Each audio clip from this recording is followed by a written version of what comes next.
नमस्कार। स्वामी प्रपत्यानंद जी महाराज, संपादक, रामकृष्ण विवेकानंद आश्रम, रायपुर द्वारा लिखित संपादकीय शीर्षक में आज हम पढ़ेंगे धर्म सभा के मंच पर जब पहुंचे वीर नरेंद्र।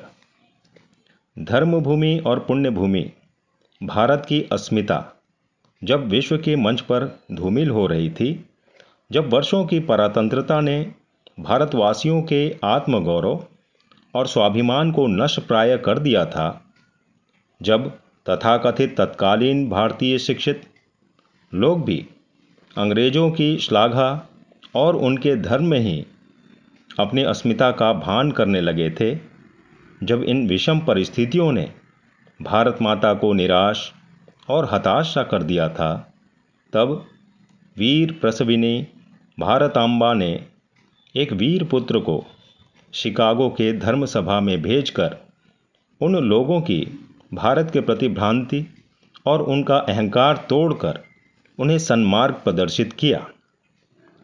जब किसी धर्म विशेष के अनुयायियों को यह भ्रांति हुई कि विश्व में हमारा ही धर्म सर्वश्रेष्ठ है, अन्य धर्म गौण या न्यून है, और अपनी इस भ्रांतिपरक सर्वश्रेष्ठता को विश्व मंच पर सिद्ध करने का प्रयत्न शिकागो के धर्म सभा के रूप में वैश्विक स्तर पर करने का उद्यम हुआ, तो भारत माता ने अपनी महिमा व्यक्त करने एवं जगत को एक अभिनव संदेश देने के लिए अपने वीर पुत्र नरेंद्र स्वामी विवेकानंद को शिकागो में भेजा।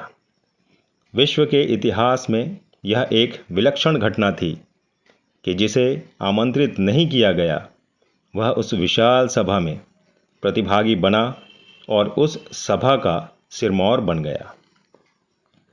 इस संदर्भ में मुझे एक घटना याद आती है।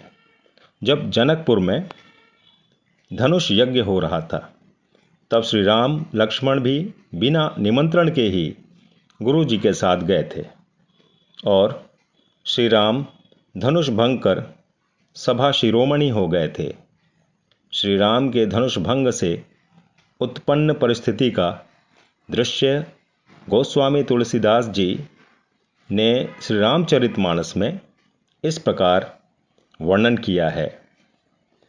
उदित उदयगिरि मंच पर रघुवर बाल पतंग, बिकसे संत सरोज सब, हर्षे लोचन भृंग, नृपन्न केरी आशा निशिनासी, बचत नखत अवली न प्रकाशी, मानि महिप कुमुद सकुचाने, कपटि भूप उलुक लुकाने, भय विशोक कोक मुनि देवा, भरि सहि सुमन जना वही सेवा। मंच रूपी उदयाचल पर श्री राम रूपी बाल सूर्य के उदय होते ही सब संत रूपी कमल खिल उठे और नेत्र रूपी भौरें हर्षित हो गए। राजाओं की आशा रात्रि नष्ट हो गई, उनके वचन नक्षत्रों का चमकना बंद हो गया, अर्थात वे मौन हो गए। अभिमानी राजा रूपी कुमुद मुरझा गए और कपटी राजा रूपी उल्लू छिप गए। शिकागो के धर्म सम्मेलन में भी लगभग यही घटना घटी। जब स्वामी जी शिकागो धर्म महासभा के मंच पर खड़े हुए और मात्र अमेरिकावासी बहनों और भाइयों ही कहा कि श्रोताओं ने एक अद्भुत आकर्षण का, अपनत्व का बोध किया और सभा कक्ष तालियों की गड़गड़ाहट से गूंज उठा। स्वामी जी के उस दिन के अल्पकालीन व्याख्यान ने समस्त कट्टरपंथियों की धज्जियां उड़ा दी थी। जब भारत माता का सपूत नरकेसरी मंच पर दहाड़ने लगा, तो अपने अपने संकुचित विचारों से कुंडवासी निराश हो गए, उदास हो गए। उनका विश्व मंच पर अपने धर्म को सर्वश्रेष्ठ घोषित करने का स्वप्न टूट गया और जितने उदार सज्जन दर्शक वृंद थे वे सभी प्रसन्न हुए। भारत माता अपने योग्य सपूत पर गर्वान्वित हुई। इस सिंह पुरुष युग नायक स्वामी विवेकानंद जी के लिए ये पंक्तियाँ अत्यंत सटीक प्रतीत होती हैं। धर्म सभा के मंच पर जब पहुँचे वीर नरेंद्र, गूंज उठी करतल ध्वनि, मुदित दर्शक वृंद। ध्वस्त हुए कट्टरवादी, जब प्रगटे सूर्य नरेंद्र, जैसे भागत पशु निकर, आवत देखे मृगेंद्र। क्या गर्जना की स्वामी जी ने। सप्तऋषि मंडलागात ऋषि स्वामी विवेकानंद ने धर्म सभा में सर्वप्रथम भारतीय संस्कृति और हिंदू धर्मशास्त्र में निहित उस महिमान्वित श्लोक का गायन किया जो सर्वधर्मों की समानता, यथार्थता और आवश्यकता को द्योतित करता है। रुचिनाम वैचित्र्याद्रिजु कुटिल नाना पथजूषाम, नृणामेको गम्यस्त्वमसि पयसाम वर्णव इव। जैसे विभिन्न नदियाँ भिन्न भिन्न स्रोतों से निकलकर समुद्र में विलीन हो जाती हैं, उसी प्रकार हे प्रभु, भिन्न भिन्न रुचि के अनुसार विभिन्न टेढ़े मेढ़े अथवा सीधे रास्ते से जाने वाले लोग अंत में तुझ में ही आकर मिल जाते हैं। यह सभा, जो अभी तक आयोजित सर्वश्रेष्ठ पवित्र सम्मेलनों में से एक है, स्वतः ही गीता के इस अद्भुत उपदेश का प्रतिपादन एवं जगत के प्रति उसकी घोषणा है। ये यथा माम प्रपद्यन्ते तास्यतैव भजाम्यहम्, मम वर्तमानुवर्तन्ते मनुष्याः पार्थ सर्वशः। जो कोई मेरी ओर जाता है, चाहे किसी प्रकार से हो, मैं उसको प्राप्त होता हूँ। लोग भिन्न भिन्न मार्ग द्वारा प्रयत्न करते हुए अंत में मेरी ही ओर आते हैं। भारत और हिंदू धर्म के विरुद्ध अनर्गल बातें प्रसारित करने वालों को स्वामी जी ने सर्वप्रथम सनातन हिंदू धर्म की महिमा से अवगत कराने के बाद उनकी कूप मंडूकता और कट्टरता पर कठोर प्रहार करते हुए सिंह सदृश दहाड़ते ललकारते हुए कहा, सांप्रदायिकता, हठधर्मिता और उनकी विभत्स वंशधर धर्मांधता इस सुंदर पृथ्वी पर बहुत समय तक राज्य कर चुकी है। वे पृथ्वी को हिंसा से भरती रही हैं, उसको बारंबार मानवता के रक्त से नहलाती रही हैं, सभ्यताओं को विध्वस्त करती और पूरे पूरे देशों को निराशा के गर्त में डालती रही हैं। यदि ये विभत्स दानवी न होती तो मानव समाज आज की अवस्था से कहीं अधिक उन्नत हो गया होता।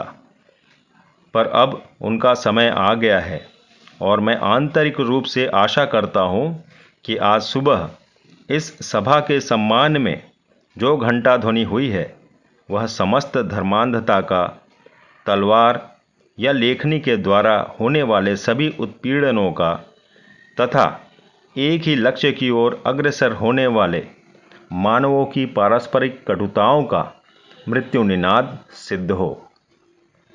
स्वामी जी ने धर्मांधों की कट्टरता पर कड़ा प्रहार करते हुए हुंकारा। धार्मिक एकता की सर्वमान्य भित्ति के विषय में बहुत कुछ कहा जा चुका है, किंतु यदि यहाँ कोई यह आशा कर रहा है कि यह एकता किसी एक धर्म की विजय और बाकी सब धर्मों के विनाश से सिद्ध होगी, तो उनसे मेरा कहना है कि भाई, तुम्हारी यह आशा असंभव है। क्या मैं यह चाहता हूँ कि ईसाई लोग हिंदू हो जाएं? कदापि नहीं, ईश्वर ऐसा ना करे। क्या मेरी यह इच्छा है कि हिंदू या बौद्ध लोग ईसाई हो जाएं? ईश्वर इस इच्छा से बचाए।